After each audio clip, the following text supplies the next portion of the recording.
Врвот на ДУИ заговара обид за прикривање на убиец. Ова е содржината од последната објавена бомба, тврди кичевецот Шекрим Алиу алија Селчека, кој вчера ја пушти во промет. Обвинителството остана немо на овој нелегално прислушуван разговор, каде според Елчека разговараат лидерот Али Ахмети и актуелниот министер за животна средина Садула Дураку. Разговорот е на албански јазик, а според преводот, извесен Бујар барал да се фатат врски во судот за да се затаи случај со убиство.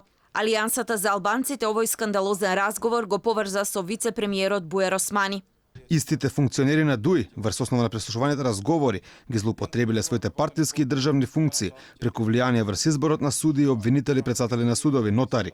Од последните преслушувани разговори се слуша и скандалозниот разговор меѓу лидерот на партијата Али Ахмети и Садула Дураку, кои зборуваат за прикривање на убиец кој бил невин човек, а тоа од нив го побарал актуелниот вице-премиер за европски интеграции Бујар Османи. Вице-премиерот реагираше преку соопштение. Ниту сум бил вклучен, ниту сум учествувал во активностите кои ги посочува Алијансата и незиниот портпарол, ниту пак јас сум оној кој е спомнет во нелегалната снимка. Оваа целосно лажна вест има за цел да го наруши мојот политички кредибилитет како предводник на европските интеграции во земјава, што со оглед на чувствителноста на периодот представува штета што се нанесува и на земјата. Дали бомбата за заговорот за прикривање на убиство била и во депото на СЈО, нема одговор од обвинителството на Катица Јанева. Истата пред неколку дена тврдеше дека дел од бомбите што ги објавува кичевецот ги имало и СЈО.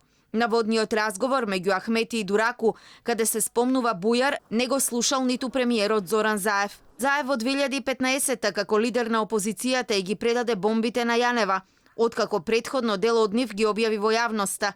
Сите нелегално прислушувани разговори беа поврзани со функционери на ВМРО ДПМНЕ.